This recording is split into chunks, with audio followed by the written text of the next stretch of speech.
enseguida se va a conectar este economista, un tipo muy preparado, aparte que es un educador, una persona que está en los medios. El otro día vi un comentario que lo hacía Mariano Ricciardi antes que se conecte, que decía: en los Estados Unidos el 85% de la población aproximado invierte sus recursos o lo que le sobra en la bolsa, llámese $100, 1.000 o lo que tenga que le sobra. En Argentina, menos del 2% de los habitantes toman la decisión de invertir.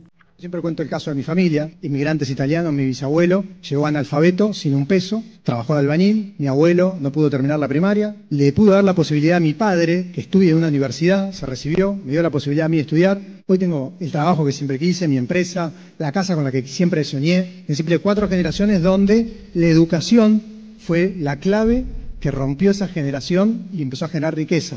La definición más básica que quise encontrar para explicarles qué es educación financiera es entender qué son los instrumentos financieros y qué rinde en promedio cada instrumento financiero para que no puedan caer en los Ponzi. Entonces, un ejemplo. Yo te pregunto, Ari, ¿cuánto rinde el S&P 500 en los últimos 10, 12 años? Entre 12 y 15% anual. Anual. Ahora viene un chico, un trader, y te ofrece un 20% mensual. Es imposible. Si ustedes entienden los instrumentos financieros, es imposible que caigan en un Ponzi. Ese es mi primer red flag para que ustedes digan: che, este flaco me está cagando. Hay una frase de Tomás Bulat que me encanta, que es: cuando uno nace pobre, estudiar es el mayor acto de rebeldía contra el sistema. Y es así. Entonces es tan importante el tema de educación, y más el tema de educación financiera en Argentina, que es una locura sobrevivir. Si te pareció interesante... Gracias, Mariano, gracias, te veo conectado.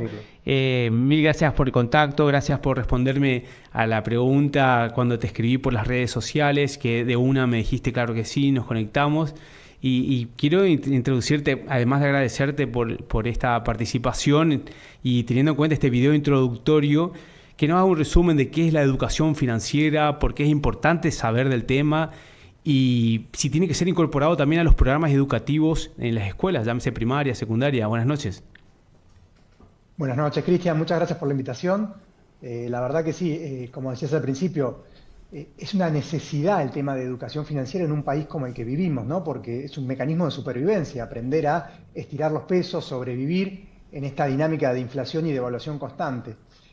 Por un lado, el ejemplo, bueno, que justo eso fue una charla que hicieron de educación financiera la semana pasada en Buenos Aires, que me salió natural contar la historia de mi familia, ¿no? Y cómo el efecto transformador y generador de riqueza en mi familia fue la educación, la posibilidad de acceder a una universidad pública y de ahí empezar a generar y salir, cortar un poco con la racha de la pobreza, ¿no? En una situación donde, como hablabas al principio, qué paradoja un país con tantos recursos y con un índice de pobreza e indigencia tan alto, es imposible.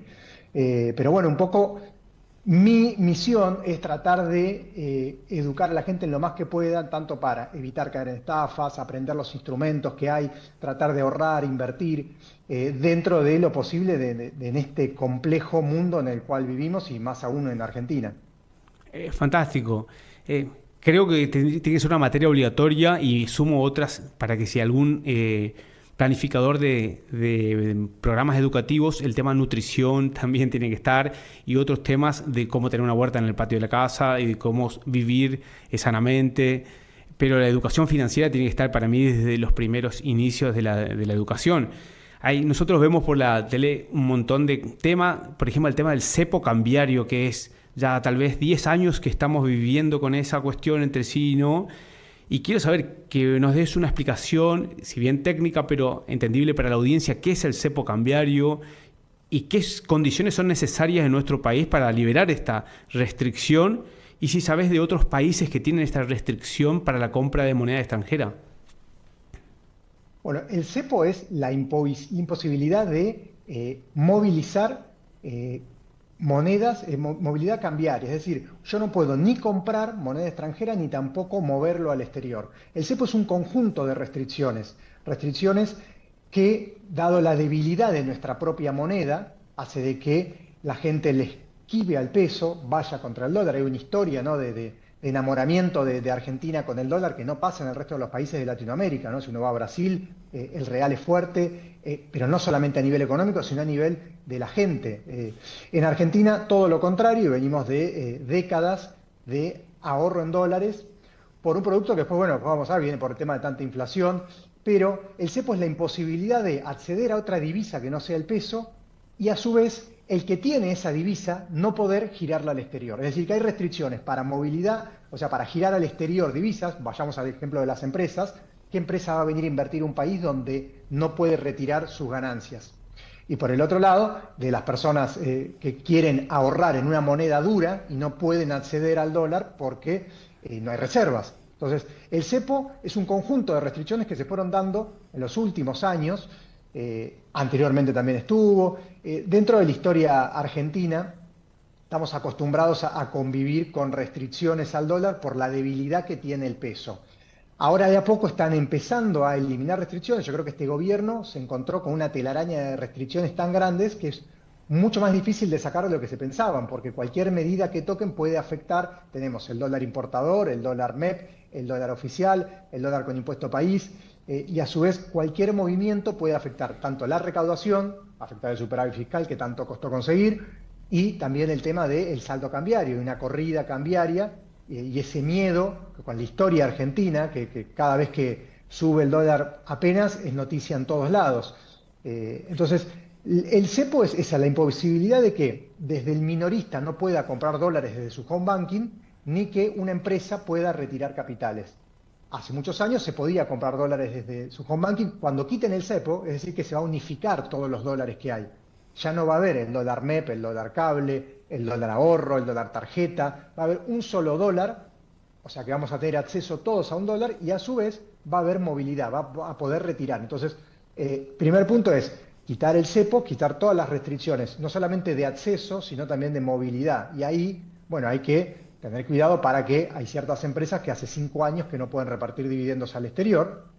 Si quitas el cepo de golpe, hay que ver cómo afecta eso también, ¿no? En un escenario actual donde no tenemos reservas, es muy difícil quitar el cepo. La primera condición para quitar el cepo es que haya reservas. Después vemos cómo, si las reservas vienen de un préstamo. Afinemos eso, entonces, disculpame Mariano, primer condición para sacar el cepo, tener reservas suficientes para evitar lo que sería una corrida que saquen toda la plata mañana. Exacto. Bueno. Y después un incentivo a quedarse en pesos, porque imagínate vos, Cristian, yo mañana te digo, podés comprar todo lo que quieras de dólar, a 1.500 o al valor que sea, 1.200, si no tenés ningún incentivo a quedarte en pesos, vas a ir corriendo a comprarte en dólares. Entonces, si miramos un poco la historia, qué pasó después del default del 2001, 2002, hubo un momento donde hubo 3 años que hubo tasa real positiva, es decir, que la tasa en pesos de los plazos fijos tenía una tasa real positiva que le ganaba la inflación. Entonces, el segundo paso sería generar incentivos para quedarse en pesos, porque si no, si a la gente le dejas comprar dólares, va a ir todo el mundo a comprar dólares. Me saco todos los pesos de encima contra el dólar. Ahí va a venir una segunda etapa de manejo de tasas de interés, baja de inflación, que por suerte estamos viendo que está bajando, pero el tema es bastante complejo, porque imagínate que Argentina es muy sensible a cualquier movimiento cambiario a nivel mundial, y ni hablar de Brasil, que Brasil, por ejemplo, devaluó estos últimos meses la moneda, y eso le afecta a nivel competitivo. Entonces, también el cepo tiene que ver, cuando salgamos del cepo, ¿a qué valor de dólar vamos a salir? ¿1.100, 1.200, 1.500? A dólar oficial. ¿Qué tipo de...? Claro, el único dólar que vamos a unificar cuando quitemos el cepo. ¿Qué valor va a ser? ¿A 1.200, 1.400, 1.100? Y el presidente dice al valor del mercado. ¿O no? Claro, bueno. ¿Cuál es el valor del mercado? Es la pregunta. Ajustando. Sí, ahí el mercado, si hay una corrida, se puede ir a 3.000, como puede bajar. Hay ciertas medidas en Argentina que hay que no pasar de un extremo de control total y cepo a libertad total y que no haya ningún control. Hay países como Brasil que tienen ciertos controles del flujo de los capitales para que no retiren las divisas tan fácil las empresas. Lo que me preguntabas también, ¿qué otros países tienen controles? Ciertos controles de divisas tienen algunos países, hasta países europeos que son proteccionistas, pero no de acceso al dólar. Algunos países sí, Venezuela, África subsahariana, algunos países comunistas, pero no es común y no es sano para un país que haya restricciones en las monedas. Entonces, en un análisis comparado de países sería Venezuela, algún país del África subsahariana y parar de contar. Porque la verdad y que estamos a ese nivel de países para que la audiencia se compare con quién estamos. Ok, Venezuela, algún país perdido, no todos los países de África. Yo estuve en el África del North Sahara y la gente, y de hecho sacaba dólares con la tarjeta de débito. Eso fue hace 4 o 5 años atrás, tampoco hace tanto.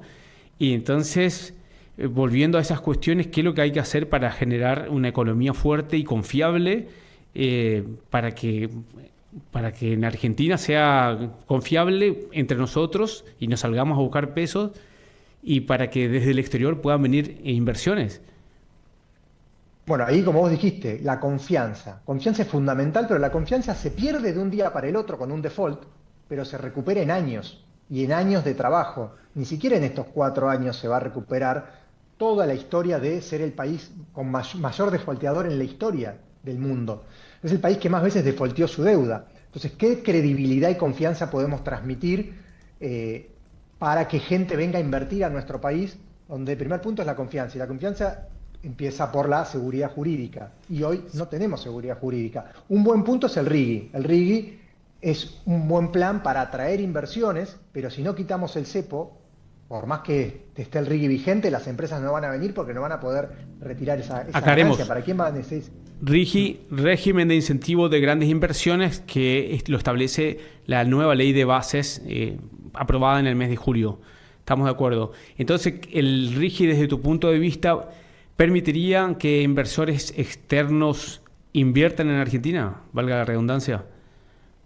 Sí, es que es un mecanismo, ya está demostrado en los últimos años, con cerrarnos al mundo, ningún país crece cerrándose al mundo, ¿no? Hay que buscar qué ventajas comparativas tenemos con el resto. Veía la primera imagen que ponías muy buena, donde el sector energía, minería, pesca, bueno, empezar a aprovechar esas ventajas comparativas que tenemos con otros países que no tienen tantos recursos y empezar a armar un plan a largo plazo, donde, por ejemplo, Vaca Muerta, Argentina no tiene plata para invertir en Vaca Muerta, lamentablemente. Si tuviésemos plata, el mejor negocio hoy sería, usemos todo lo que tengamos, si tuviésemos reservas, invertamos nosotros en Vaca Muerta, porque el potencial es enorme.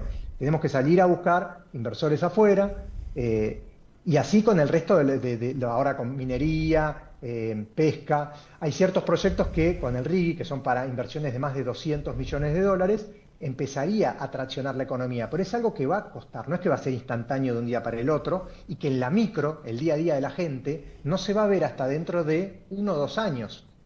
Entonces, es una buena medida para nivel macro, es por ese lado que hay que ir, pero en el mientras tanto, todavía va a ser difícil sobrepasar estos meses, o te diría 1 o 2 años, hasta que veamos los efectos de esas inversiones. Perfecto. Clarísimo, Mariano. Vos nos has enviado a la producción una placa para entrar al tema de inflación. Quiero hablar de inflación comparada de nuestro país con países vecinos. Hoy estuvimos hablando de un poco de estas cuestiones con Latinoamérica y quiero que el señor director nos ponga esa placa y que nos explique qué es esto desde el 2018 al 2024. ¿Qué sería?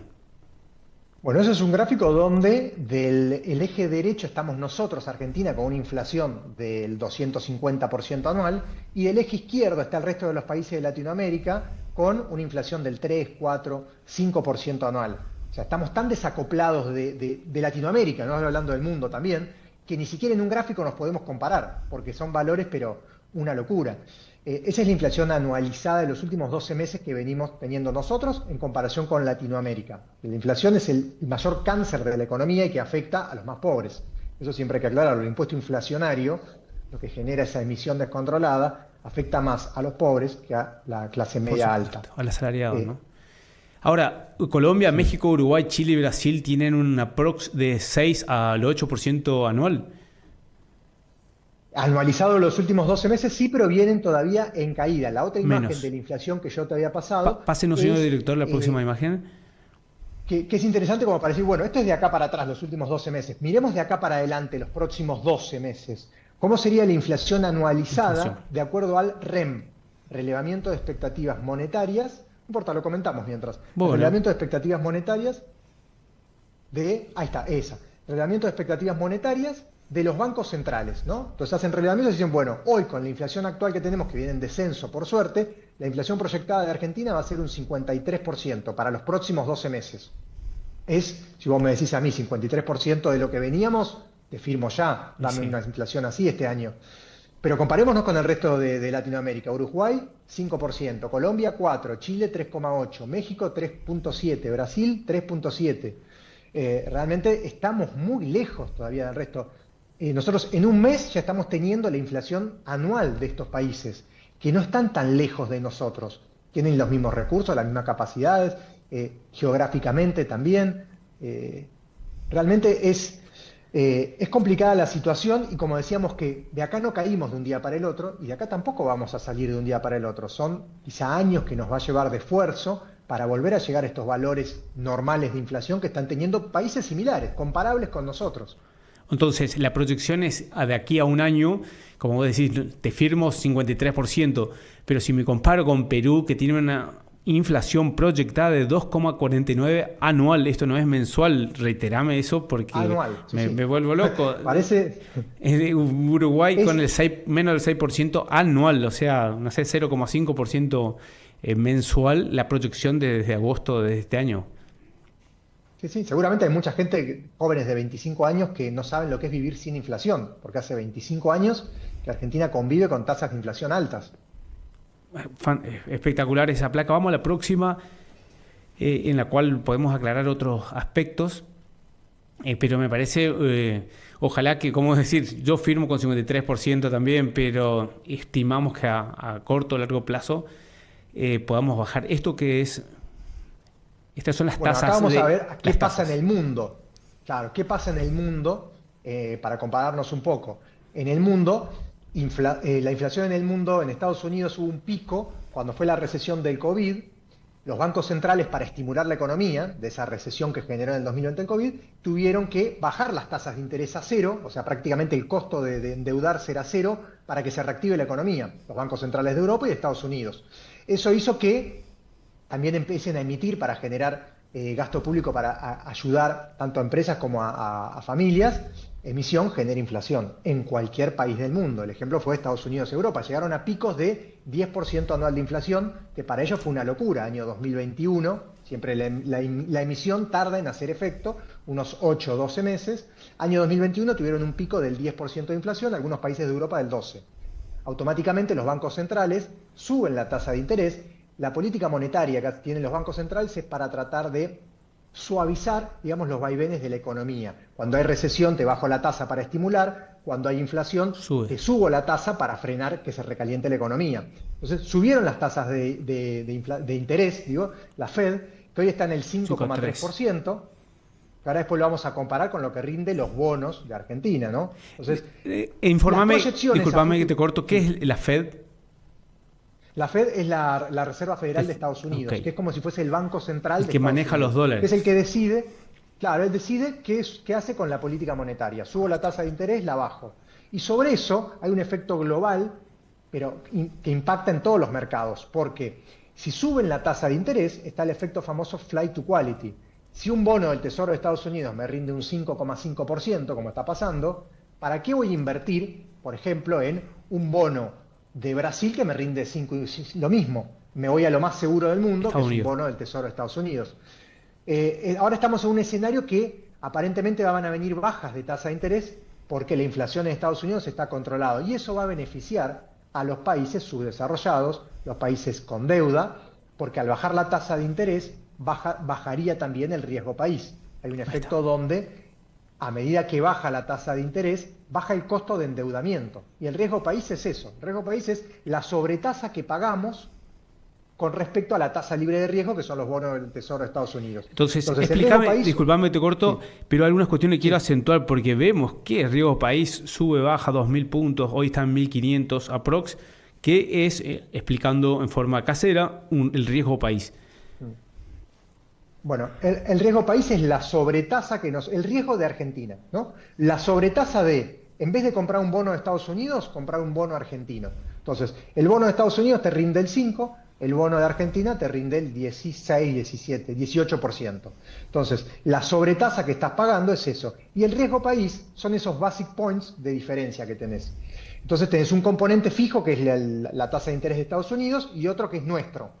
Si de repente este fijo empieza a bajar, baja el riesgo país porque bajó la tasa de interés de Estados Unidos. Entonces, es una buena que tenemos para los próximos meses que a medida que baje la tasa de interés en Estados Unidos, Que es el gráfico va que a- mostraste. Claro, eso va a hacer que lo que hablábamos de flight to quality va a haber un flight to quality inverso. Si te bajan la tasa de interés de Estados Unidos, vos para volver a tener ese 5 o 6% de interés tenés que asumir más riesgo.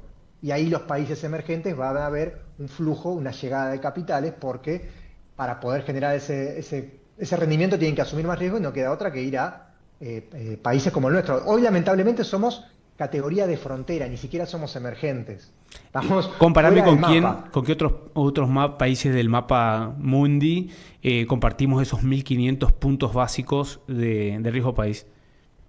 Hoy somos como Venezuela, somos de frontera, ni siquiera somos emergentes. Cuando somos emergentes, automáticamente subir de frontera a emergentes es que tenemos calificación de riesgo. Hoy ni siquiera tenemos calificación, estamos fuera del mapa. O Y sea, hay muchos nadie fondos te comunes quiere de inversión prestar que un invierten. mango. No, somos lo máximo en riesgo que hay. Que bueno, si uno mira la historia dice, bueno, y tienen razón, que analizamos la cantidad de veces que defaulteamos. Hoy salió en default la provincia de La Rioja. Después, si querés, lo charlamos. Los chachos. Toda esa historia, claro, los chachos, pero su deuda externa, porque también tiene deuda en dólares emitida del exterior. Hoy salió a avisar que no pagaba. Uf. Y bueno, ¿y cómo se aplica ese default provincial a un default nacional? ¿Genera una especie de incertidumbre global? Che, ¿esto no están pagando los bonos? Y a esa viene otra pregunta. ¿Argentina van a pagar los bonos que tenemos en el 26, 27, 30 o van a hacer un rollover? Y explícanos qué es lo que es un rollover. Bueno, vamos primero con el rollover. El rollover es sano, no es un default como veníamos de siempre. El rollover es aprovechar en la situación del mercado, si bajan las tasas de interés como hablábamos, el costo de tomar deuda para tirar para adelante esta es más bajo. Y tenemos una estructura de vencimientos de deuda que es muy complicada, porque a partir del 2025 tenemos vencimientos de capital y de intereses muy grandes que hace que se complique bastante el pago de deuda. Entonces, eso va a ser, creo que es la otra imagen,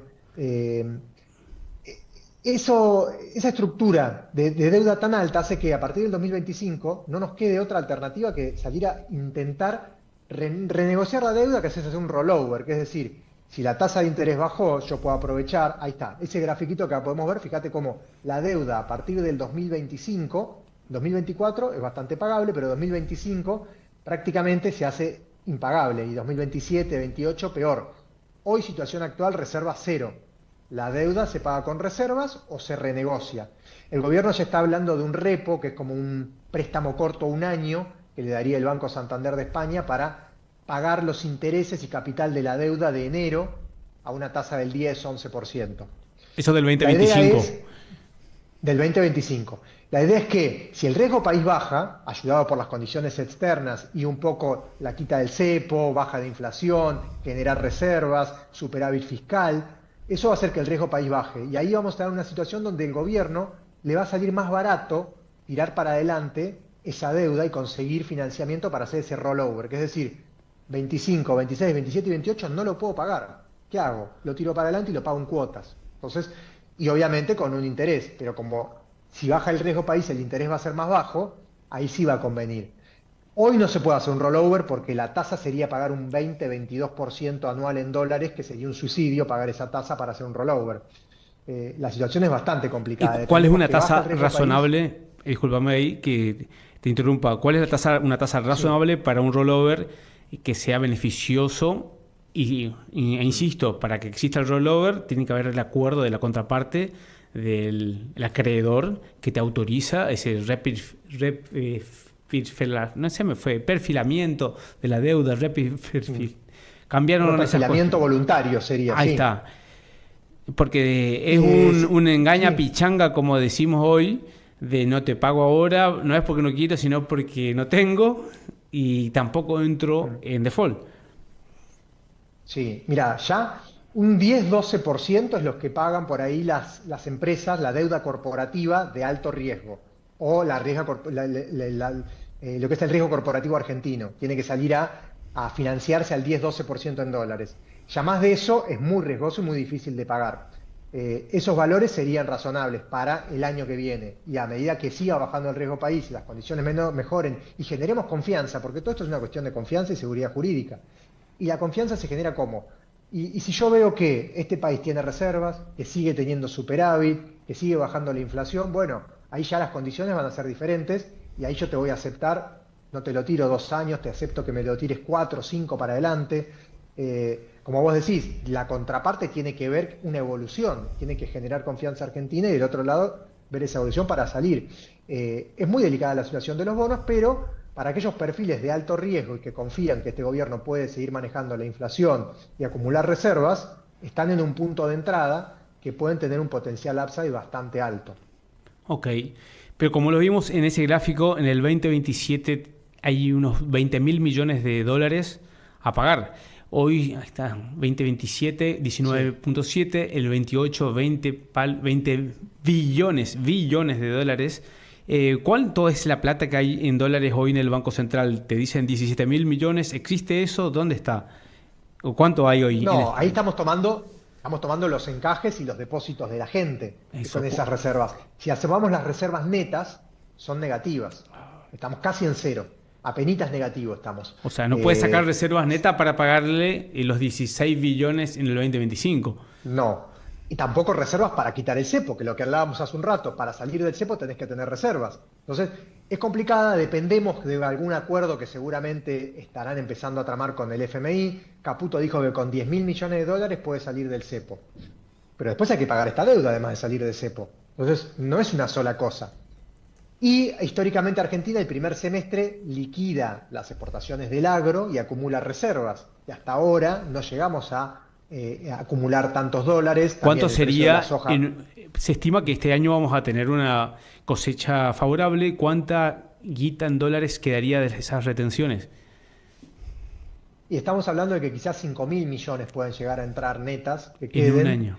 También está el blanqueo de capitales, si llega a ser un éxito, va a ser un motor que traccione un poco más la economía y algo va a recaudar también porque hay un impuesto que se cobra en dólares, del 5% de lo que se blanquea, más un nuevo acuerdo con el FMI, pero estamos muy, muy lejos, ¿no? Porque si hacemos cuenta, 20.000 millones de deuda, 5.000 millones que encontramos de reservas que entrarían, 10.000 que nos presta el FMI, todavía nos faltan 5. Es difícil, ¿eh? Y tenés 50 billones hasta la finalización del mandato de Milei, que sería el 27, 50.000 millones de dólares a pagar, un poco más, menos. Sí, y acá hay que aclarar algo. Esto es lo que quedó del reperfilamiento que hizo Guzmán, donde fue un reperfilamiento donde por 4 años su gestión no pagaba capital ni intereses prácticamente, y a partir del 2024 empezaba a pagar un poco y 2025 era impagable. O sea, como le pasó la pelota al gobierno que venga que haga magia para pagar esto. Esto es la bomba atómica que decían que estaba ahí adentro, una bomba de tiempo, de tecnología. Bueno, el panorama, por un lado, pareciera ser alentador a nivel macroeconómico local con una baja de la inflación, pero si miramos estos índices de deuda y que hay que pagar, y si no pagás, sos un país más que emergente, sería un defaulteador, que también no es la primera vez que Argentina va a hacer. Se ve la nación argentina ante un brete de los próximos 3 años y medio de qué va a hacer, porque insisto, el rollover va a existir siempre y cuando los acreedores acepten. Fíjate este cuadro en el cual son los países más endeudados con el FMI en el año actual. Argentina es el país del mundo con mayores índices de deudas. Y ahí te quiero preguntar, porque el fondo, si bien es lo que mencionamos siempre, no es el principal acreedor de Argentina, ¿no? Claro, tenemos por un lado la deuda con el FMI y la deuda externa con organismos externos e inversores privados, ¿no? Los famosos fondos buitre que se quedaron afuera del canje y después fueron a juicio. Todos esos son inversores externos y también hay privados acá adentro. La deuda pública argentina se compone de deuda que ANSES es dueño, ahora aproximadamente un 20% está dentro del Fondo de Garantía Social, que tiene parte del ANSES, otra parte son de inversores extranjeros, otra parte es del FMI. No es solo FMI la deuda, sería la más fácil de manejar sería la del FMI, pero como veíamos en el otro gráfico, está separado, es menos de un 30%. Ahí está, y bueno, ahí viene una pregunta, ¿por qué el ANSES, que es un organismo descentralizado del Estado Nacional, pero es la administradora de fondos de pensiones y jubilaciones argentino, es el dueño de la deuda del Estado Nacional. La verdad que no entiendo, y explícame vos como economista, cómo puede ser que yo soy deudor de yo mismo. No me cierra y no sé si está muy burdo lo que dije, pero... No, son esas cosas que solo pasan en Argentina, realmente. Cuando las AFJP las desarman, los fondos de las AFJP pasan a pasar del Fondo de Garantía Social. Esos fondos de las AFJP tenían deuda del Estado y también tenía acciones de empresas. Entonces, ese fondo del ANSES, que es el que usaba el gobierno anterior para intervenir en el mercado financiero, para controlar el MEP, ese fondo está compuesto un poco por esa deuda, que vos decís, la ANSES es dueña de la deuda de su propio Estado. Viene de ahí, de esos fondos que eran de la FJP, que eran fondos privados de las jubilaciones, que tenían inversiones en bonos argentinos y en acciones.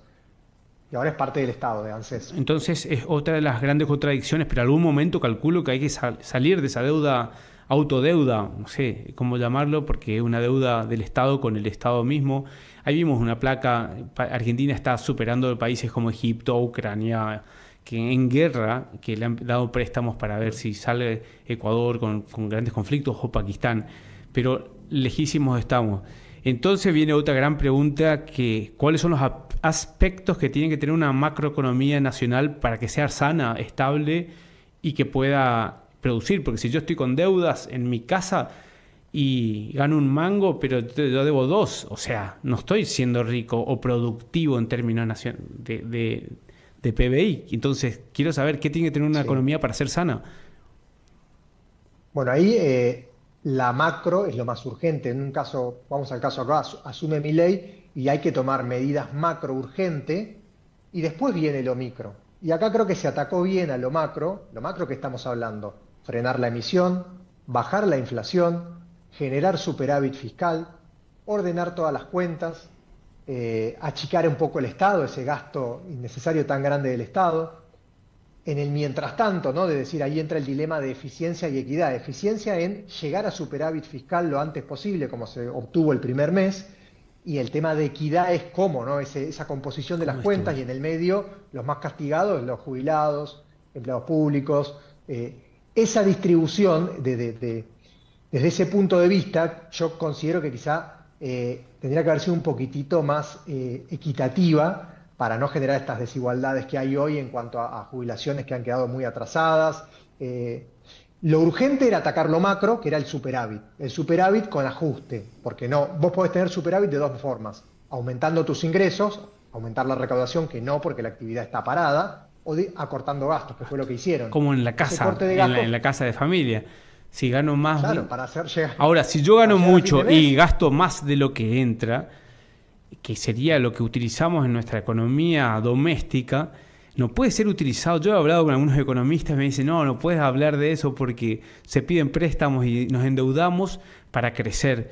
Ok, pero grandes naciones como Corea del Sur o Japón, dinero que sería una deuda a sí mismo, pero en algún momento cortaron eso, si no los niveles inflacionarios iban por las nubes. Entonces en la década del 50, reitero, estos 3 países que dije quedaron totalmente destrozados después de la Segunda Guerra Mundial, y la guerra de Corea, entre las dos Coreas, fue también catastrófica, con grandes niveles de inflación, y en las décadas del 50, algunos y 60, iluminados dijeron, cortemos esta inyección que habíamos puesto a la propia economía para que algún día se sanee y podamos vivir con una economía normal. Por eso la pregunta era de la sanidad.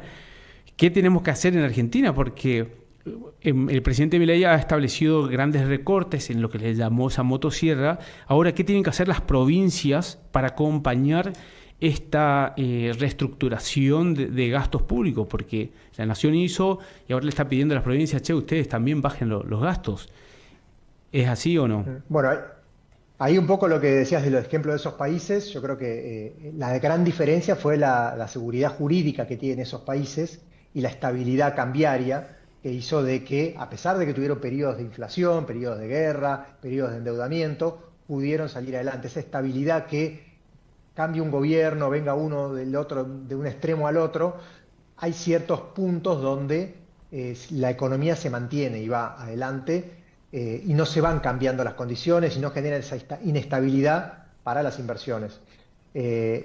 Y lo segundo que me habías preguntado, que a ver si quieran, perdón. Bueno, ¿cómo hacemos para salir de este brete en el cual la economía argentina está en una constante de depresión? ¿Y cómo vamos al crecimiento económico, que es lo que hace que las naciones crezcan?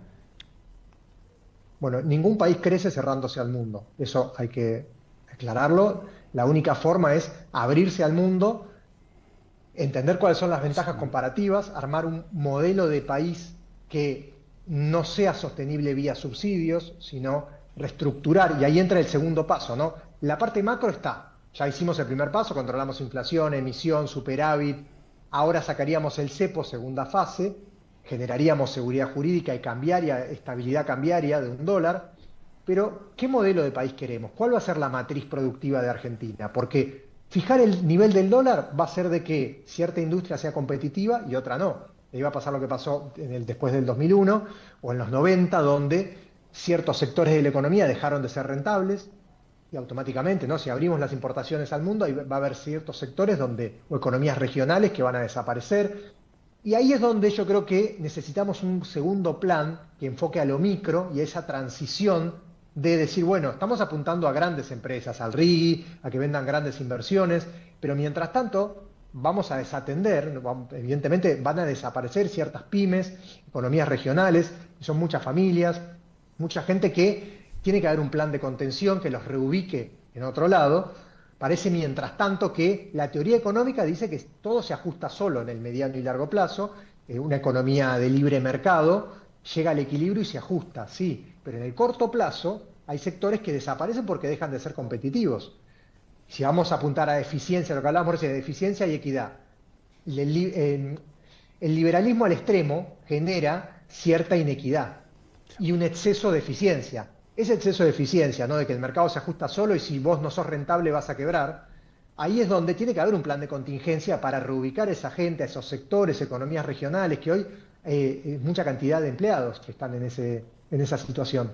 En nuestra provincia, por ejemplo, que la gran mayoría de asalariados dependen del gobierno provincial, llámese docentes, fuerzas de seguridad, personal burocrático de las distintas instituciones.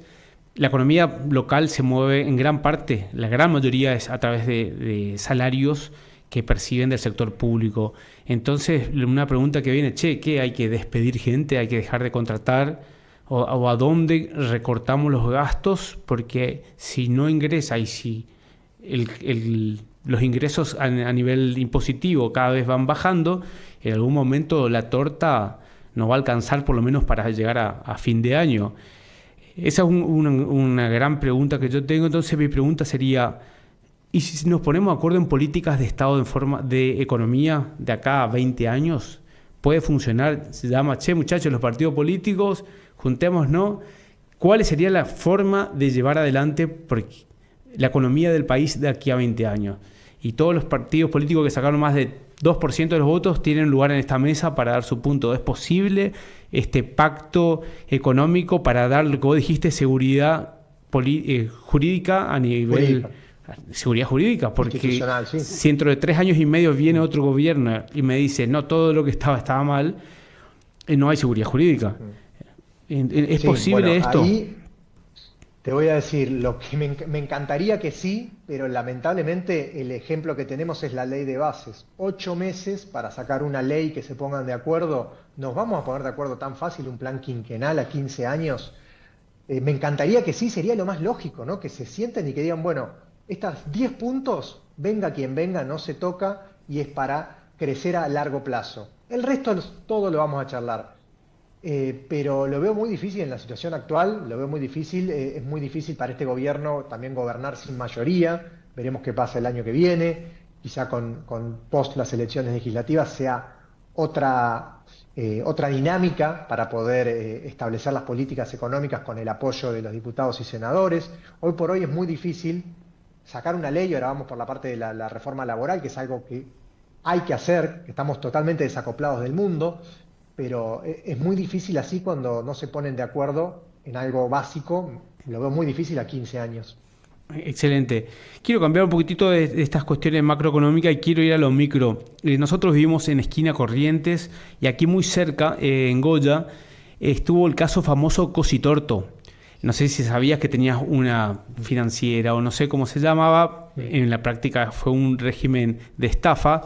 Y hemos visto que inclusive gente de aquí que hizo esas, entre comillas, inversiones poniendo plata en dólares, dándole altos niveles de rentabilidad, entre comillas, insisto.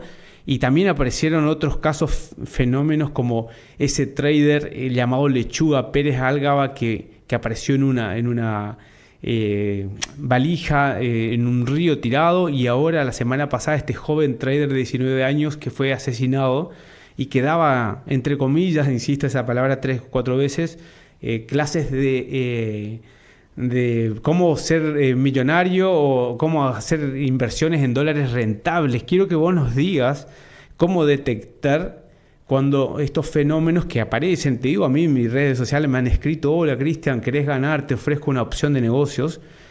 Y yo le dije: muchacho, gracias, pero mucha gente cae en esto. Es muchísimo más de lo que uno piensa. La gran mayoría ni siquiera quiere denunciar porque tiene miedo a la vergüenza. ¿Cómo detectar esas cuestiones?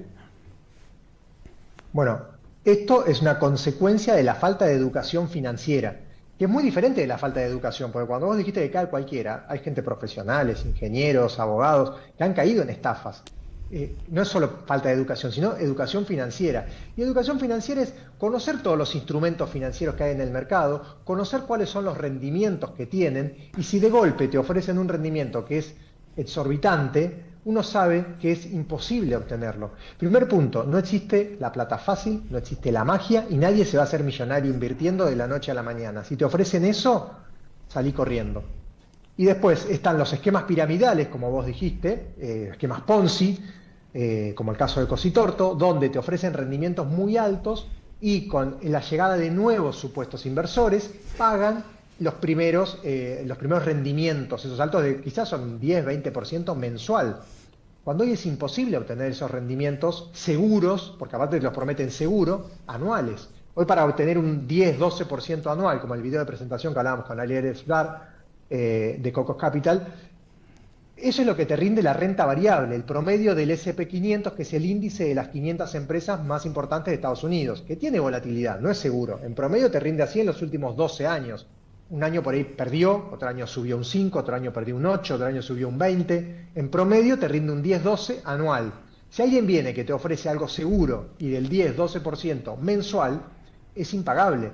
Y la única forma es que sea con un esquema piramidal. Y después está el otro caso de los chicos que estos de traders y muchos referidos, que ahí es otro esquema diferente donde muchos de esos supuestos traders que venden cursos, en realidad es el mismo curso que venden todos, y ellos van a una plataforma de referidos y van con la promesa esa de vender un estilo de vida que cae también en esa desesperación de la gente de decir: che, mira, en 2 años con este curso se hizo millonario, voy a comprar el curso. Y en realidad ellos ganan por un sistema de referido de vender ese curso, no es un esquema piramidal, pero están vendiendo algo que están vendiendo humo, promesas que son impagables, sí, y a su vez después te piden o fondear cierta cuenta que ellos cobran, pasan a otro esquema piramidal, pero primero pasan a un esquema de referidos que te venden un curso que no sirve para nada, y después a otro sistema que es el de piramidal.